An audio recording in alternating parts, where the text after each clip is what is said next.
Aiken County begins in Aiken, where the election may be weeks away, but the accusations are flying in the race for County Council Chair.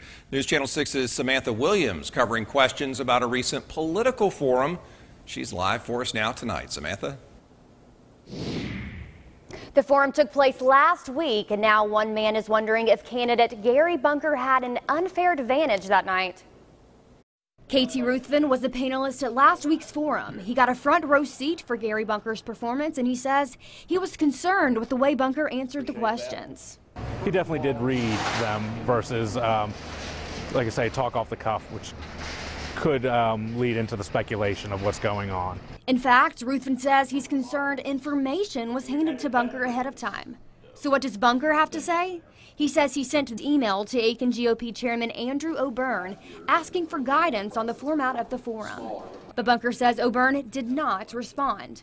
Then he says on the day of the forum, he finally got an answer. My future son-in-law, Clayton Clarkson, was in town helping me out, and he was going to have lunch with Andy. So I asked him, could you please ask Andy, what are the details going to be? Is it going to be one podium or three podiums? Bunker says O'Byrne gave his future son-in-law some procedural information on how the forum was going to work. But panelist Ruthven says he doesn't feel this ordeal would have blown up if it was only procedural information handed out.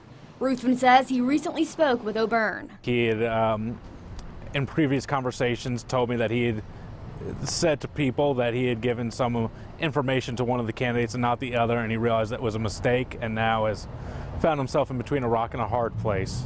I reached out to O'Byrne several times Monday and Tuesday. Call has been forwarded to an automated voice messaging system. He never answered, and by Tuesday his voice mailbox was full. He said he was not going to talk to the press. That he just wanted the whole thing to blow over. I feel like it's best to get out in front of the situation whenever possible, which is why I'm talking to you right now about it. We have lots of supporters on all sides, some very overly zealous.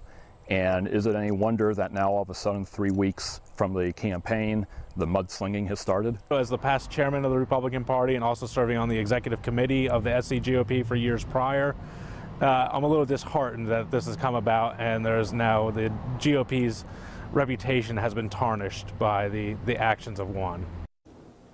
Andy O'Byrne was also a panelist at last week's forum. Katie Ruthven told me today that a resolution has been presented to the Aiken Republican Party Executive Committee to have O'Byrne removed as chairman. No word on whether that request will be considered. Brad?